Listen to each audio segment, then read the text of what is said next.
Welcome back, ladies and gentlemen. I am sorry that I have to interrupt the course in the middle of a game. However, while I was recording the course, I was using Unity version 5.6. In the meanwhile, Unity has released a new version, which is called Unity 2017. And in order to make sure that everything works fine for you as well, even if you are using the new version, I decided to update Unity. And that is something that nobody should be scared of doing as well. Unity is not going to mess up your project, it's not going to delete your project, no key features are going to be removed or something, so updating is really a good thing to do.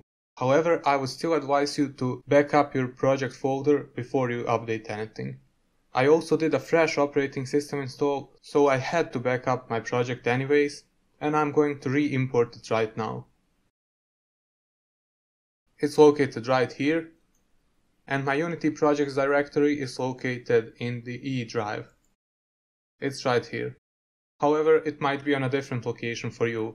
You decide where this folder is when you install Unity. So right now it's empty and I'm going to simply drag and drop it into this folder. I'm only doing this re-importing because I did a fresh operating system install, and if you simply updated Unity without anything else, you should be able to skip this step and your Unity project should be right here where you left it. So now that we have re-imported it right here, let's go ahead and open up the new Unity.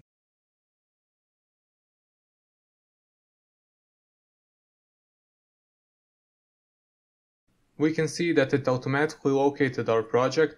However, if it didn't, there's also no need to worry, because we can open it up manually by clicking this Open button.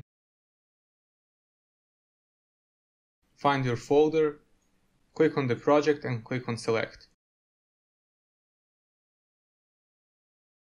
We are going to get a warning saying that our project was last opened using Unity 5.6, and the new version that we are trying to use for this project is 2017. We can just click continue and Unity should be able to open our project without any trouble.